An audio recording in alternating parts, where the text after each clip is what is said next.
Many new parents struggle after the birth of a child. It impacts how you feel, your identity, your relationship, and your sex life. 20% of new parents have postpartum anxiety or depression. That's a huge number. And this includes both biological and adoptive moms and dads. One of our listeners asked if I could speak about this topic, so I reached out to a colleague who specializes in postpartum anxiety and depression. Join us today as we unpack typical responses after a birth and explore how to know if we need help and then how to get it. Hi there. I'm your host, Dr. Heather England, an executive coach, psychotherapist, and relationship expert. Welcome to the Great Sex Podcast, where we dive deep into the world of relationships, whether that's your relationship with yourself, the people who matter most to you, or your relationship with your sexuality. I'm so excited about today's episode, so let's dive right in. I am so excited to have my colleague and friend, Michelle Tangeman, with me today to talk all about postpartum anxiety and depression and really what it's like after you have a baby in your home as a new mom. And I think this is an important topic, not just for women and not just for women who have just had babies, but women who might have daughters that have babies, but also for husbands too, so that they can really understand the experience, that their partner is going through. So let me give you a little information about Michelle. Michelle is a licensed marriage and family therapist. She's board certified behavioral analyst.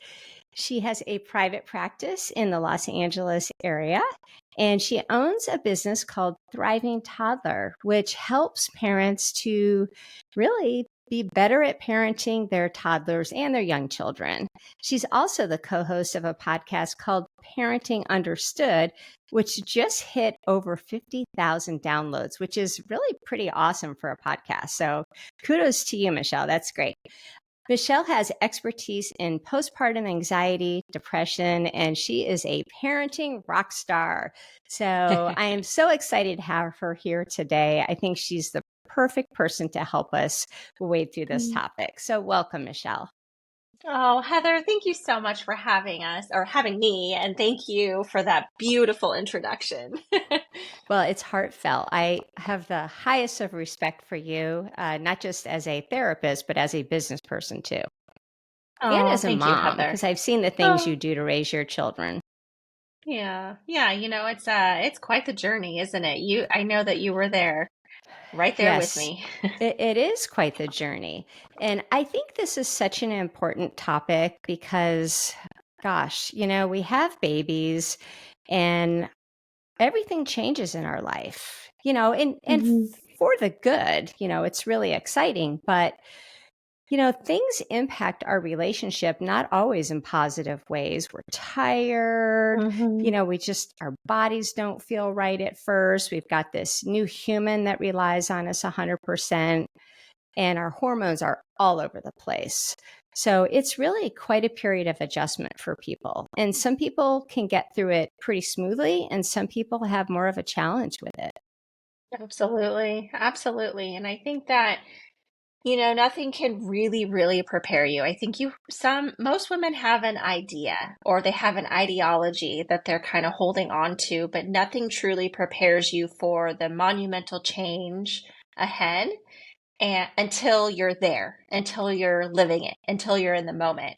And then you're like, okay, so this is where I'm at. What do I do with all of these feelings and the rapid change in hormones?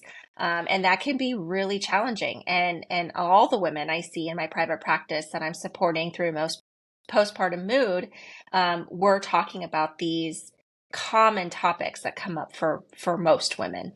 Right, right. So I think it's really important to talk about what is pretty typical that happens after Yeah, people have a baby, how they yeah, feel, what happens inside their body, how they feel yeah. about their partner, what happens to their sexual desire. And then, how do you know you need help? right? How do you know Yeah, you're really yeah. getting into this danger zone of depression or anxiety? Yeah, and of course, I always want to start with, we have these general class of symptoms, right, that you can experience, but they vary from person to person. So, Mm-hmm. early in the postpartum years, moms and people have heard about the baby blues, and the baby blues are very common.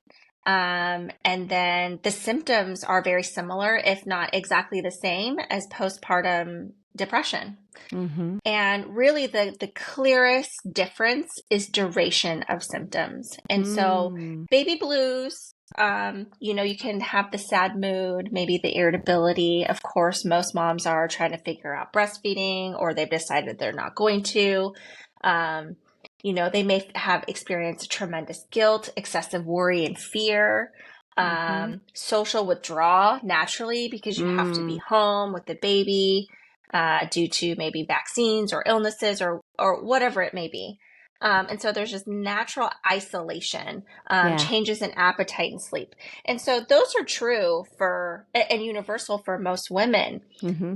But the difference between the blues and actual having a diagnosis is the persistence, the impairment on your life, and what Mm. it prevents you from doing, and the duration of your symptoms. So Mm. the postpartum period really starts at conception from a medical model, Huh. conception to 1 year of life. And I know that, in this Wow. world, professionals would even argue up until age 6. Like I've spoken to midwives and lactation consultants, and in my discussions with them, beyond the medical model and their experience, they're saying like really this whole postpartum period really you kind of come out of it when your kids are much more independent. And that makes sense from a developmental perspective. Your kids are Uh-huh. 6 and they're kind of doing a lot more. They have a lot of skills. But up until then, they're heavily dependent on their caregivers. Right. And gosh, that could be a really long period, especially if you have multiple children. Right, right, right. Absolutely, Yeah. absolutely. But I think the biggest thing to think about is in terms of the hormonal changes. Mm-hmm. I think I think I read this on Postpartum Support International, which is a really great resource for um, anybody supporting a postpartum mom. There's tons and tons and tons of supports and information on that website, but I had read it's one of the only times in human history where there will be an excessive amount of hormonal fluctuation. And Mm-hmm. so that's what's happening right after you deliver your baby and Mm-hmm. for this period of time. And so it's really paying close attention. Um, I want to talk just kind of briefly about risk factors because I think that's something you can kind of prepare for as a mom if you're currently pregnant or expecting. Um, and I think taking a look at your personal and family history, having those conversations with family Mm-hmm. members. What was it like for you? Hmm. Maybe they didn't know it was called postpartum depression or anxiety at that time, but maybe they had a lot of those symptoms. Yeah, but what a great Excuse- idea, because most people wouldn't think to ask those questions. Yeah, I mean, you want to think of it as a happy, joyful time, and it is. Right. Absolutely, it is. But for those moms that maybe want to prepare a little bit more, and you're like, I Mm-hmm. am kind of concerned about this, I'm thinking about it more, having those conversations, especially with the women in your family, I think are really important. Yeah. Also, equally important, having those conversations with the men in terms of their involvement during that time as well. Yeah, exactly. Huh. Risk factor also includes lack of support. So kind of thinking about what does support look like for you in those early postpartum days, Yeah. weeks, and months. Um, Yeah, and that can be women that have. sorry, that can be so hard. I remember we moved out to Kansas City and I had my first child and we had no family in the area. And like we Mhm, literally moved here and I had a baby 3 weeks later. So I didn't mhm. know anybody. When I would go to the grocery store, I think I would talk the cashier's head off because I was just craving some kind of connection with somebody. And I felt so isolated and it was just such a difficult time. And I just felt I was Yeah. always alone with this child that just cried all the time, all the time. Yeah. Right. And I think the most concerning part in this period is that you think it's never going to get better because Mhm. in your mind, you have no idea what to expect. This is especially if you're a new mom. Mhm. Um, you have no idea, like, when is it going to change? When is this going to get better? Like, Right. where's the light at the end of the tunnel? And that can really exacerbate your symptoms. Yeah, and I think, Um, breastfeeding is can be really hard for a lot of people. And I mhm, know I struggled with breastfeeding and I got no support from my mom at the time because that wasn't what she did in her generation. mhm. And so she kept telling me, oh, just do formula. But it was so hard to get the baby to breastfeed. And I didn't even know where to go for help. It was just Yeah, it that's was a hard time. yeah. I mean, and the support that they have today, there's a lot more support. I also struggled with breastfeeding, and I think I would say 90% of the women that I see struggle with breastfeeding. Mm. Wow, And that's a because I big think percentage. yeah, and I think what I often hear from them is that I feel like it should come naturally. This is what my body was made to do. Yes. Why am I failing at this? Yes. Why is this so hard? Like, don't they just know how to do it? And I think those thoughts often come up, and then the guilt settles in that it's Oh, just not going as planned, and something is totally. wrong with And me. I am defective. yes, what's wrong with me? I'm defective. What am I just going to be a bad mother? Yeah, exactly. And every image we see of young mothers, it's beautiful. It's idealized. And so when you're in that place and it's hard, you Hmm. think, why can't I do this? What's wrong with me? And that's a Hmm. hard place And to then, be, especially when your eh, eh, hormones are going all over the place. right. And especially if you are determined, right? Like determination is a beautiful thing, right? Because it's going to help you problem solve. You're going to come up with different solutions. But at a certain point, I tell moms, like, if it is impeding on your ability to function and it becomes all consuming, it's time to just consider. Don't make a decision. It's time to consider alternatives, Yeah. knowing that you gave it your all. I saw a mom who she delivered her baby. She had hypertension, needed to Mm. have surgery. And so she was separated from her baby. Mm. And then there because of her health and her condition, she was separated for about a week. Oh my And so the goodness. baby was fed by dad Right. through, the bottle, and it's this Mhm. beautiful bonding experience between child and dad, which is wonderful. But what made it challenging is they missed all that time, and Yeah. having her come back to it was really challenging, but she was determined. And she tried and tried and tried for months, and eventually it was like, I have to accept that this is not going to happen for me Mm. with this baby, and I have to be okay with that for my mental health. Wow. Good And for her that's that where you want to make that decision. And that's a hard decision to get yeah. to. And she Yeah. needed that with the support of her team.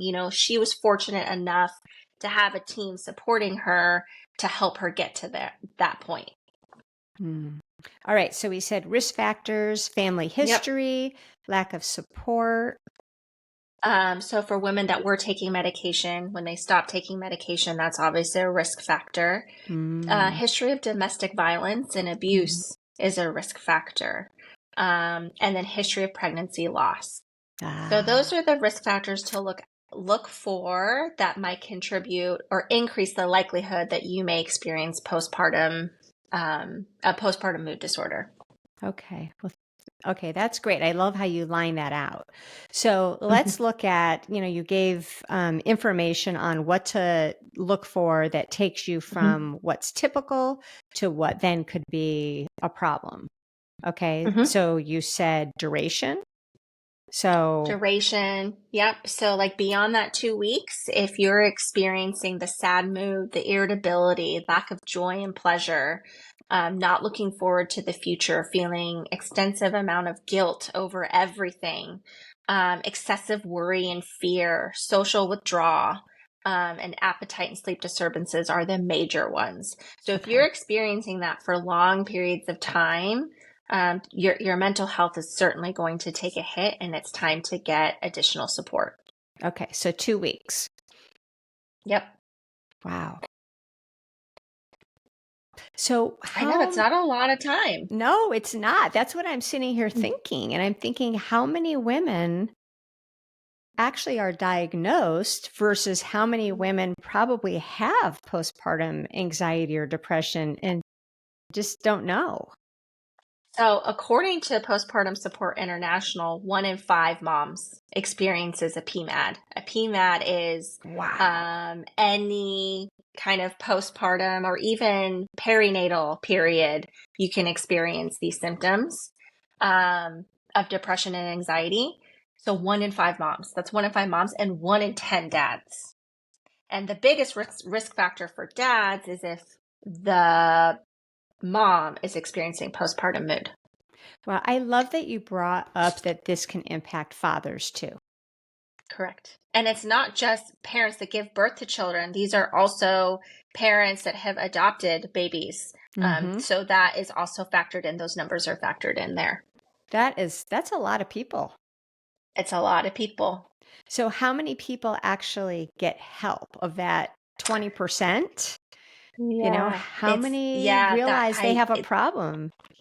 that's a Probably, great question. yeah. And I don't know the actual numbers to that. I'm sure the numbers are out there somewhere. Um, but I think the biggest reason is that moms don't get help is that they think that it's eventually it's just them. Like Hmm. it's gonna eventually go away, but it never really does. It just Right. kind of gets worse. Mm. So what happens when it gets worse? When you really start to see impairment in your life, meaning where you're further into social withdrawal, right? So, Mm. like, you get to a point where maybe your child has had or your baby has had their first vaccine and you can venture out. That's typically around the 2 month mark in the United States. Um, and so they've had their first vaccine, it's time to venture out. Or maybe you run on the anxious side and you're not willing to relinquish the baby, meaning like Hmm. like pass the baby off to a loving mother-in-law, mother, husband.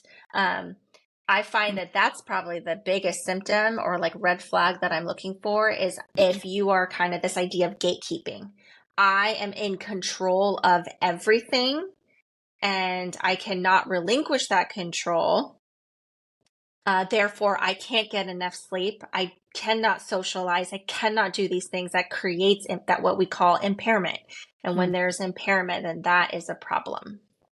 So if I'm a mother or a mother-in-law or even a partner, and I think that my family member, my loved one, is suffering Mhm. from this, I'm sitting here thinking, how do I broach this in the Mhm. kindest way that's going to be the most encouraging way for them to get help? I would think Yeah. validating would be really, really important in that process because I have to think that many of these people are filled with almost shame, Mhm. right? Yeah, And absolutely. Talking about how difficult it is, mhm, providing supportive statements, validating their experience, letting them know they're not alone, like kind of being inquisitive and being curious. And do you want to go, take a nap? I'm happy to, sit on the floor with the baby. mhm, Um, does that sound appealing to you rather than, sometimes depending on family and culture and context, it's go take, like, you should be sleeping. And like right off the bat, when that statement comes out, like that should statement, then that's not going to go over very well. mhm. That's not going to be well received. It's saying, you seem tired. Are you tired? Can I help you? And sometimes not even like taking the open-ended question route is hard because mom doesn't know what she needs. And so Yeah. just saying, I am here. Can I take the baby for you? Can I wash your dishes for you? Mhm. Can I make that meal for you? I love that idea because so often when we want to help, if we ask the person how we can help them, one, like you Hmm. said, they don't often know, but it puts a burden on them to tell Hmm. you what they need and to like figure that out. But then they're asking you then to do something for them. And for many people, that's really difficult to do. And I've often Absolutely. heard even in times of sickness or grief, the best thing to do is really just to do something and just say, Yeah. "Hey, I want to help you. I'd love to do your laundry. I made you a meal. Yeah. I want to Yeah. watch your other children. Can I take them out to the park?" Right. Absolutely. Providing those options goes a really long way. This example is not necessarily related to um, postpartum mood, but we were traveling as a family in the woods, and like it's very remote, and we've got three little kids. I've got a 3-year-old, 6-year-old. My sister-in-law's got a 3-year-old. Um, and her son was having a hard time adjusting. And he was having just a lot of like typical 3-year-old tantrums and getting up several times a night. And it was just her mom, his mom coming in and doing all of the support because Hmm. it's mom, mom, mom, mom, mom. And the 3-year-old doesn't want anybody else but his mom. But after Typical day 3 of 3-year-old. this, right, typical 3-year-old. But after 3 days of this persistent behavior and constantly getting up and interrupting the sleep, what does that do to Right. that caregiver? It just Yeah. completely depletes them. Her Right. back was riddled with knots. She wasn't sleeping, but Mm. she's like doing an excellent job. And I just said, you know what? She was trying to sleep. Everybody's trying to sleep. Her son is up. He's tantruming because all he wants to do is be with mommy. And I said, you know what? I'm going to get up. I don't need to sleep. I feel rested. I know she needs to sleep. I'm going to take him and I am going to go walk with him in the woods. And so that's just an example of saying, like, if you're a support person, just stepping in and saying, I will take care of this. Right. But the mom has to be willing to accept it. And that's the hardest part sometimes is saying, Yeah. like, okay, I will accept the help because I am the mom. I have to take care of it. It's me, me, me. Hmm. Some women are better about letting go, others are not. But if you find yourself in this kind of depressed mood or anxious mood, then it's saying, where can I get more support? Where can I kind of let go here? And sometimes that's a very gradual process, and that's okay. So then how does someone know if they then need to seek counseling? Like if they need even further support than what their friends and family can do for them? Right. So if your friends and family have intervened and it still doesn't feel like it's getting any better, then it's Mhm. probably time to seek the help of a professional and kind of look very closely at the thoughts that are coming up Mm. for you and that Mm. person, um, or Mm. that person that's experiencing the mood disturbance. So usually there's a lot of information in our thoughts, right? Because our thoughts Right. impact our feelings, impact our behavior. And so that's where you have a safe space to kind of explore and talk about what are the small steps I can take. And then usually with psychotherapy and intervention, there's two primary approaches that are treatment of choice, and that's cognitive behavioral therapy and interpersonal therapy. I like to do CBT. I know you do too. Um, but with that approach, usually I see symptom reduction with mild to moderate. When we're talking about severe depression, then usually it's so severe it needs kind of inpatient, like outpatient support that's individual group multiple times a week. But with mild to moderate symptoms, usually I see symptom reduction anywhere between session 6 and session 8. Wow, that's So wonderful. Yeah. it's really, really, it's really helpful to kind of step back, take a big picture. Where can we fill in the gaps? And then what are the thoughts that are coming up for Hmm. you during this period in your life? So could you give an example of what might be a thought that is causing problems and then how you would use CBT to challenge the thought and replace it? Yeah, absolutely. So let's use this breastfeeding example. I should be able to breastfeed comes up very often. Mhm.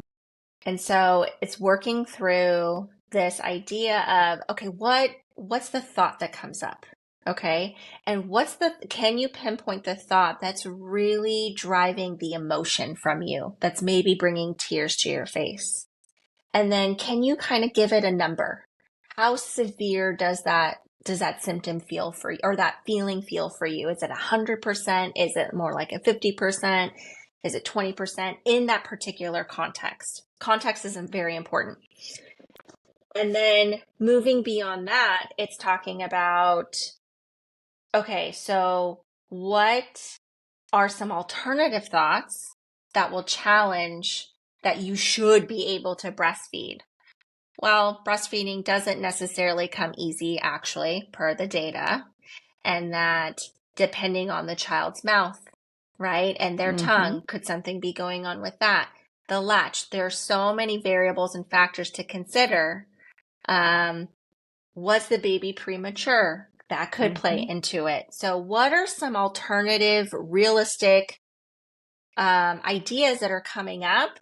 And whatever lands for the mom, usually I have the client take a stab at it first, Mm-hmm. right? And then if that doesn't go well, needs a little bit of guidance. And I say, what about this? What about this? With the examples I just gave. And then the mom will be like, okay, yes, not so much for me. And then we put the two statements together, that I should be able to breastfeed. I feel like I need to be able to breastfeed, but, and then talk about these alternative ideas. And then we rate the emotion again. What emotion is coming up for you, or what feeling is coming up for you? And about what percentage now after we've gone through this exercise. And that exercise alone, doing it over and over and over again, really helps in bringing down the mood, Yeah. or bringing up the mood, actually, I should Right. say, like, you're Changing the feeling feeling, better. changing the Correct. feeling. Right. Well, and Correct. that makes sense because it took a while for them to feel this way and to get those thoughts Yeah. ingrained. So it's going to Right. take a little while to undo that. So I know we're running out of time and I need to get us wrapped up here. Um, I just have one last question. So, if Mhm. somebody really is sitting here listening to this and thinking, I need help, or I have a loved one that needs help, how do they find a therapist that is competent to Yeah. do this type of work? Because I Yeah. don't think every Yeah. therapist knows how to do this. Sure, absolutely. I think, and I mentioned before, there are two primary, clinicians would say treatment of choice. You want to find a therapist that is skilled at cognitive behavioral therapy. They actually now, Postpartum Support International actually provides a 2-day intensive training where you can Wow. get extra certification. It's called a PMH-C. And so if you find a therapist that also has those letters, it says they've taken the exam, they've taken the training, they've taken the exam, and they specialize in that type of psychotherapy. So that's a great indicator. Somebody like me, I've taken the training. I didn't take the time to take the exam. So I Hmm. have the training. I'm Right. competent in delivering the therapy. Um, but So you I can also go imagine to, if they read an about page on a therapist or just read their bio, their yeah, profile, yeah, it's going to call hmm out their expertise in that area. right. And I'm hearing you say, make sure they've been trained, make sure they've gotten some Yeah, kind of make sure training, they've absolutely, not just read a book. absolutely. Right, Right. right. Absolutely. Get that extra training is really helpful. And there is a directory of clinicians that have gone through the training or have the credential at Postpartum Support International. There are also lots of other resources. That's just kind of my go-to.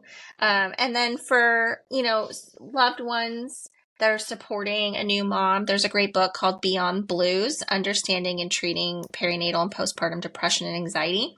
This is great for clinicians, but it's also just great for anybody that's supporting um, a postpartum parent. So I also recommend that book. Oh, that's fabulous.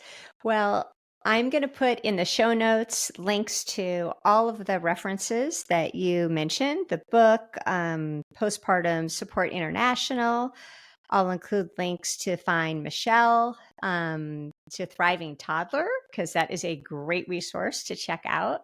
And I'd also encourage you to listen to her podcast. So I will include a link to your podcast.